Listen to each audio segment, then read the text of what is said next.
Item ಯಾವುದೇ ಇರಲಿ try ಮಾಡಿ ಆಚಿ ಚಿಕನ್ ಮಸಾಲಾ. ಆಚಿ ಚಿಕನ್ ಮಸಾಲಾ. ಸಹಜವಾಗಿ ಇನ್ನು ಹೆಂಗಪ್ಪ ಬದುಕೋದು, ಇನ್ನು ಏನು ಮಾಡಿದರೆ ನಾವು ಉಳ್ಕೊಳ್ತೀವಿ ಅನ್ನೋ ಪ್ರಶ್ನೆ ಜನಸಾಮಾನ್ಯರು ಮಾಡ್ತಾ ಇದ್ದಾರೆ. ಸೊ ಆರೋಗ್ಯವಾಗಿದ್ದಂಥ ವ್ಯಕ್ತಿ ಏಕಾಏಕಿ ಆಗಿ ಹೃದಯಾಘಾತ ಆಗುತ್ತೆ ಅವರಿಗೆ ಅಂತ ಅಂದರೆ ಏನರ್ಥ ಅಂತ ಹೇಳಿ ನಾನು ಮತ್ತೆ ಡಾಕ್ಟರ್ ಅಂಜನಪ್ಪ ಅವ್ರ ಹತ್ರನೇ ಹೋಗ್ತೀನಿ. ಸರ್, ಯಾವಾಗಲೂ ಕೂಡ ಮಾಡುವಂಥ ಪ್ರಶ್ನೆ, ಬದುಕೋದಕ್ಕೆ ಏನು ಸರ್ ಮಾಡಬೇಕು, ಹೆಂಗೆ ಆರೋಗ್ಯವಾಗಿರಬೇಕು ಅಂತ ಹೇಳಿ. ಸೊ ಹಾಗೆ ಇದ್ದರು ಆ ವ್ಯಕ್ತಿ, ಇವತ್ತಿಲ್ಲ. ಸೊ ಈಗ ಅತಿ ಹೆಚ್ಚಾಗಿ ಇತ್ತೀಚಿನ ದಿನಗಳಲ್ಲಿ ಚಿಕ್ಕ ಮಕ್ಕಳಲ್ಲೂ ಕೂಡ ಹೃದಯಾಘಾತ ಕಾಣಿಸ್ಕೊಳ್ತಾ ಇದೆ. ಎಸ್ಪೆಷಲಿ ವಯಸ್ಸು ಅಂದರೆ 40ರಿಂದ 50 ವಯಸ್ಸಿನ ವ್ಯಕ್ತಿಗಳಲ್ಲಿ ಹೆಚ್ಚಾಗಿ ಕಾಣಿಸ್ಕೊಳ್ತಾ ಇರೋದು. ಆ ವಯಸ್ಸು ಎಷ್ಟು ಇಂಪಾರ್ಟೆಂಟ್ ಸರ್ ಒಬ್ಬ ಮನುಷ್ಯನಿಗೆ? ಇಲ್ಲ, ರಿಯಲಿ ಅದು ಸಾಯೋ ಏಜ್ ಅಲ್ಲ. ಬಟ್ ನಮ್ಮ ಸ್ಟ್ಯಾಟಿಸ್ಟಿಕ್ಸ್ ನಾನು ಬರ್ಕೊಂಬಂದಿದ್ದೀನಿ ಅಮೆರಿಕಾದಲ್ಲಿ. Indians they are dying early ಅಂತ. ಆ್ಯಂಡ್ ಹಾರ್ಟ್ ಅಟ್ಯಾಕ್ ಅಂದರೆ ಸರಳ ಎಕ್ಸ್ಪ್ಲನೇಷನ್ ಏನು ಗೊತ್ತಾ ಸರ್? ನೋಡಿ, ನಾನು ಬೆರಳು ಪಿಂಕ್ ಇದೆ, ಇದಕ್ಕೆ ಆಕ್ಸಿಜನ್ ಬೇಕು, ಗ್ಲೂಕೋಸ್ ಬೇಕು. ಡಿಜಿಟಲ್ ವೆಸಲ್ ಇದೆ, ಆರಾಮಾಗಿ ಹೋಗುತ್ತೆ ಬರುತ್ತೆ. ಹೃದಯಕ್ಕೆ 2 ಕರೋನರಿ ಅಂತೀವಿ, ಲೆಫ್ಟು ರೈಟು, 2 ಬ್ರಾಂಚ್ ಇರ್ತವೆ. ಇದೇನಾದರೂ ಮಲ್ಟಿ ಸ್ಪೆಷಾಲಿಟಿ ಹಾಸ್ಪಿಟಲ್ ರನ್ ಮಾಡ್ತಾರೆ, ಡಾಕ್ಟರ್ ಅಲ್ದಿದ್ರು ಕೂಡ. ಇವತ್ತು ಇನ್ನೊಂದು ನಾನು ಹೇಳ್ತೀನಿ, ನಾನ್ ಮೆಡಿಕಲ್ ಪೀಪಲ್ಸ್ಗೂ ಕೂಡ ಲಾಟ್ ಆಫ್ ಇನ್ಫಾರ್ಮೇಶನ್ ಇದೆ. ಅನ್ಫಾರ್ಚುನೇಟ್ಲಿ ಅದನ್ನು ಫಾಲೋ ಮಾಡಲ್ಲ, ಅದು ಒಂದೇ ಬಂದಿರೋದು. ಹೌದು. ಸೊ ಎಷ್ಟು ಸುಲಭ ಅಂದರೆ, ಎಲ್ಲಿಂದನೋ ಒಂದು ಕ್ಲಾಟ್ ಬಂದು ಅದರೊಳಗೆ ತಗಲಾಕಂತು ಅಂದರೆ, ಅಥವಾ ಅದರೊಳಗೆ ನೋಡಿ, ಇವ್ರು ಎಷ್ಟೇ ಫಿಟ್ ಇದ್ರು ಕೂಡ ಇವ್ರ ಕೊಲೆಸ್ಟ್ರಾಲ್ ಲೆವೆಲ್ ಏನಿತ್ತೋ, ಗುಡ್ ಕೊಲೆಸ್ಟ್ರಾಲ್ ಎಷ್ಟಿತ್ತು, LDL ಕೊಲೆಸ್ಟ್ರಾಲ್ ಎಷ್ಟಿತ್ತು, ಇವೆಲ್ಲವನ್ನೂ ಇಂಪಾರ್ಟೆಂಟ್ ಆಗುತ್ತೆ. ಅದಕ್ಕೆ ಜನಸಾಮಾನ್ಯರು ನಾನು ಫಿಟ್ ಇದ್ದೀನಿ, ಎಲ್ಲ ಮಾಡಿ, ಎಕ್ಸಸೈಸು ಮಾಡಿ, ಊಟನೂ ಎಲ್ಲ, ಆದರೆ ಆ್ಯನ್ಯುವಲ್ ಚೆಕಪ್ ಬೇಕು ಸರ್. ನಾನು ಹೇಳ್ತೀನಿ, ಮೊದಲೆಲ್ಲ 40 ವರ್ಷ ಆದಮೇಲೆ ಮಾಸ್ಟ್ರಲ್ಲಿ ಚೆಕಪ್ ಮಾಡಿಸಿ ಅನ್ನೀವಿ. ಇವತ್ತು 30 ವರ್ಷಕ್ಕೆ. 38 ವರ್ಷ ಇದ್ದಾಗ ನಾನೇ I was an assistant professor of surgery Kempegowda. ನಮ್ಮ ಕಾಲೇಜ್ ಡೇ ದಿನ ನಾನು ಸ್ಕೂಟ್ರಲ್ಲಿ ರಾಜಾಜಿನಗರದಿಂದ, ನನ್ನ ಕಾರು ಇರಲಿಲ್ಲ, ಕಣ್ಣು ಮಾತ್ರ ಯಾಕೋ ಏನೋ ಡಿಸ್ಕಂಫರ್ಟ್ ಅಂತು. ಸುಮ್ಮನೆ ನಿಲ್ಲಿಸದೆ ಒಂದು ECG ಮಾಡ್ಕೊಂಡೆ. BC ಶ್ರೀನಿವಾಸ್ ಇದ್ರು. ನೆಕ್ಸ್ಟ್ ಡೇನೇ ಹೋದೆ, ಜಯದೇವ ವಿಕ್ಟೋರಿಯಾ ಒಳಗಿತ್ತು, ಡಾಕ್ಟರ್ ಮಂಜುನಾಥ್ ಅವರು ಅಲ್ಲಿ ಪ್ರೊಫೆಸರ್ ಇದ್ರು, ನನಗೊಂದು ಆಂಜಿಯೋ ಮಾಡಿದ್ರು. ಅದ್ರ ನೆಕ್ಸ್ಟ್ ಡೇನೇ ಹೋಗಿ ಜವಳಿ ಕೈಲಿ ಸರ್ಜರಿ ಮಾಡಿಸ್ಕೊಂಡೆ. ಇವತ್ತು 71 ವರ್ಷ ನನಗೆ. ನಾನು ಹೇಳಿದ್ರಷ್ಟೇ ನಿಮಗೆ ಗೊತ್ತಾಗೋದು. ವಾರ್ನಿಂಗ್ ಸೈನ್ ನಾನು ನೆಗ್ಲೆಕ್ಟ್ ಮಾಡಬೇಡಿ ಅಂತ ಅಷ್ಟೇ ನಾನು ಹೇಳೋದು. ನಾನು ಫಿಟ್ಟೆ, ಚೆನ್ನಾಗೇ ಇದ್ದೆ, ನಾನೇನು ಎಂಥ ಬ್ಯಾಡ್ ಹ್ಯಾಬಿಟ್ಸು ಇರಲ್ಲ, I am not a smoker. So warning sign ಇದ್ದಾಗೆ ದಯವಿಟ್ಟು ನೆಗ್ಲೆಕ್ಟ್ ಮಾಡಬೇಡಿ. ಇದೇ ನೋವು. ಇನ್ನೂ ಒಂದು ನಿಮ್ಗೆ ಇನ್ಸಿಡೆಂಟ್, ವಸಂತ್ ಕುಮಾರ್ ಅಂತ ಒಬ್ಬ ಟೀಚರ್ ವಿಜಯಪುರದಿಂದ, ನನ್ನ ಹಳೆ ಪೇಷಂಟು. ಸಾಯಂಕಾಲ ಸ್ಕೂಲ್ ಮುಗಿಸಿ ಸ್ಟ್ರೈಟ್ ನಾನು ಹಾಸ್ಪಿಟ್ಲಿಗೆ ಬರ್ತಾನೆ, ಮಮತಾ ನರ್ಸಿಂಗ್ ಹೋಮ್. ಸರ್, ತುಂಬ ಗ್ಯಾಸ್ಟ್ರಿಕ್ ಆಗಿಬಿಟ್ಟಿದೆ, ಒಂದು ಇಂಜೆಕ್ಷನ್ ಹಾಕಿ ಇಲ್ಲೇ ರೆಸ್ಟ್ ತೊಗೊಂಡು ಬೆಳಗ್ಗೆ ಹೋಗ್ತೀನಿ.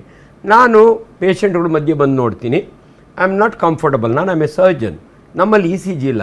ವಸಂತ ಹೆಂಗನಾಗಲಿ ಕಾವೇರಿಗೆ ಹೋಗ್ಬಿಟ್ಟು ಒಂದು ಇಲ್ಲ ಸರ್, ಸಾರಿ ಬಂದು ಹಾಕ್ಸ್ಕೊಂಡಿದ್ದೀನಿ. ಹಾಕ್ಸ್ಕೊತಾನೆ, ಮಂಟು ಮುಕ್ಕಾಲಿ ಬಂದು ನೋಡ್ತೀನಿ, ಪ್ರೊಫ್ಯೂಸ್ಲಿ ಸ್ವೆಟ್ಟಿಂಗ್ ಇದ್ದಾನೆ. ನನಗೆ ಡೌಟ್ ಬಂತು, ಇದು ಹಾರ್ಟ್ ಅಟ್ಯಾಕ್ ಅಂತ. ಕೇಳಲಿಲ್ಲ ಅವನು. ಸರ್, ಇಲ್ಲೇ ಮಲಗಿರ್ತೀನಿ. ಸರ್, ಬೆಳಗ್ಗೆ ನಾನು ಕಳಿಸೋಟೋದಿಗೆ 2 ಮ್ಯಾಸಿವ್ ಹಾರ್ಟ್ ಅಟ್ಯಾಕು. ಅವನು ಕಾವೇರಿಯಿಂದ ರಾಮಯ್ಯ ಕಾರ್ಡಿಯಾಲಜಿಗೆ ಶಿಫ್ಟ್ ಮಾಡೋಷ್ಟು ದಾರಿ ಒಳಗೆ ಸತ್ತೋಗ್ಬಿಟ್ಟ. ಈ ಅನುಭವಗಳು ಇದಾವಲ್ಲ ಸರ್ ನಮಗೆ.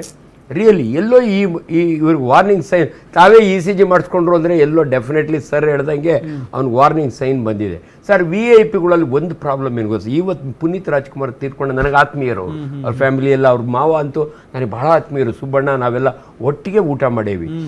ಎಲ್ಲೋ ಒಂದು ಕಡೆ VIP ನೆಗ್ಲೆಕ್ಟ್ ಮಾಡ್ತಾರೆ ಸರ್. ಎಲ್ಲೋ ಬೇಗ ಅವರಿಗೆ VIP ಹಾಸ್ಪಿಟ್ಲೇ ಬೇಕು. ಇಂಥ ಸಮಯದಲ್ಲಿ ದಯವಿಟ್ಟು ಜನಸಾಮಾನ್ಯರು ನಿಮ್ಮ ಪಕ್ಕದಲ್ಲಿರೋ ಒಂದು ಸಣ್ಣ ಆಸ್ಪತ್ರೆ ಆದರೂ ಪರವಾಗಿಲ್ಲ, ನೀವು ಹೋಗಿ ತೋರಿಸ್ಕೊಳ್ಳಿ ಅನ್ನೋದು ಬಹಳ ಇಂಪಾರ್ಟೆಂಟ್. ಇವರು ಪ್ರಾಬಬಲಿ ಡಿಲೇ ಆಗಿರ್ಬೋದು ಅನಿಸುತ್ತೆ ಸರ್ ನನಗೆ. ಕರೆಕ್ಟ್ ಟೈಮ್ಗೆ ಹೋಗಿದ್ರೆ ಉಳ್ಕೊಳ್ಳೋ ಪಾಸಿಬಿಲಿಟಿ ಇತ್ತೋ ಏನೋ.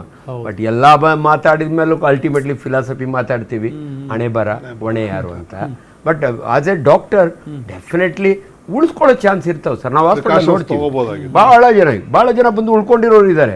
ವಸಂತ್ ಕುಮಾರ್ ಸ್ಟೋರಿ ಬಿಟ್ಟರೆ ಎಷ್ಟೋ ಜನ ನಾವೇ ಕಾರ್ಡಿಯಾಕ್ ಮಸಾಜ್ ಕೊಟ್ಟು ಜೀವ ಉಳಿದಿರೋ ಇದ್ದಾವೆ. ಸೊ ಆದ್ರಿಂದ ದಯವಿಟ್ಟು ಇಂಥ ಒಂದು ಎಕ್ಸಾಂಪಲ್ ತಗೊಂಡು ನೀವು ಎದುರುಕೊಳಕ್ಕೆ ಹೋಗಬೇಡಿ. ಪಾಪ ಅವ್ರ ಮನೆಯವ್ರ ದುಃಖ ನಮ್ಗೆ ಅರ್ಥ ಆಗ್ತದೆ. ಬಟ್ ಜನಸಾಮಾನ್ಯರು ದಯವಿಟ್ಟು ಇಂಥ ಸಮಯದಲ್ಲಿ ನೀವೇನು ಮಾಡಬೇಕು ಅಂತ ನೋಡ್ಕೊಳ್ಳಿ ಅಂತ. ಆರೋಗ್ಯದ ದೃಷ್ಟಿಯಲ್ಲಿ ಈ 3 important sir: diet, exercise, very very important. ಅದರೊಳಗಾಗಿ ಹೃದಯ ಹೇಳುತ್ತಂತೆ ದಿನ 35 ನಿಮಿಷ ನನ್ನ ವಾಕ್ ಮಾಡು. ಸರ್, ಯಾಕೆ ವಾಕ್ ಮಾಡಬೇಕು ಅಂದರೆ 2 ಪೆರಿಫರಲ್ ಆರ್ಟ್ ಅಂತೀವಿ. ದೇವರು ಹೃದಯ ಕೊಟ್ಟಿರೋದು ಎಡಭಾಗದಲ್ಲಿ, ನಿಮ್ಮ ಮೀನ್ ಕಂಡ ಇದೆಯಲ್ಲ ಅದನ್ನ ಪೆರಿಫರಲ್ ಆರ್ಟ್ ಅಂತೀವಿ ನಾವು. ಯಾರು ವಾಕ್ ಮಾಡ್ತಾರಲ್ಲ ಬ್ಲಡ್ ರಿಟರ್ನ್ ಚೆನ್ನಾಗಿರುತ್ತೆ, ನಿಮ್ಮ ಆರೋಗ್ಯ ಚೆನ್ನಾಗಿರುತ್ತೆ. ಅದರಿಂದ ದಯವಿಟ್ಟು ನೀವು ಜಿಮ್ ಮಾಡದಿದ್ರು ಪರವಾಗಿಲ್ಲ, at least daily 35 minutes brisk walk ಅಂತ ಹೇಳಿ ಭಾಳ ಜನ ನಮಗೆ ಕನ್ಫ್ಯೂಸ್ ಮಾಡ್ತಾರೆ. ಇಲ್ಲ ಡಾಕ್ಟ್ರೆ, ನನ್ನ ಹೆಂಡತಿ ಅಡುಗೆ ಮನೆಯೊಳಗೆ ಭಾಳ ಬ್ಯುಸಿ ಮಾಡ್ತಾನೆ ಇರ್ತಾರೆ. ದಯವಿಟ್ಟು ತಿಳ್ಕೊಳ್ಳಿ, ನೀವು ಎಷ್ಟೇ ಬ್ಯುಸಿ ಇದ್ರೂ ಕೂಡ there is A formula for walking. 220 is A standard figure minus your age. ನಾನು 70 ವರ್ಷ, 220 ಮೈನಸ್ 70 150 ಆಗುತ್ತೆ. ನಾನು ಕರೆಕ್ಟಾಗಿ ವಾಕಿಂಗ್ ಹೋದರೆ 150ಕ್ಕೆ ನನ್ನ ಹಾರ್ಟ್ ರೇಟ್ ಹೋಗ್ಬೇಕು. ಇವಾಗ 80 ಇರುತ್ತೆ, 150ಕ್ಕೆ ಹೋಗೋಕ್ಕಾಗಲ್ಲ, ಅಟ್ಲೀಸ್ಟ್ 120ಕ್ಕೆ ಹೋಗಬೇಕು. ಅಂದರೆ 70% of that figure I should reach. ದಯವಿಟ್ಟು ಎಕ್ಸಸೈಸ್ ಮಾಡೋರು ಇದನ್ನು ಗಮನದಲ್ಲಿ ಇಟ್ಕೊಂಡು, ಬರೀ ನಾನು ಮಾಡ್ತೀನಿ ಎಕ್ಸಸೈಸ್ ಅದಲ್ಲ.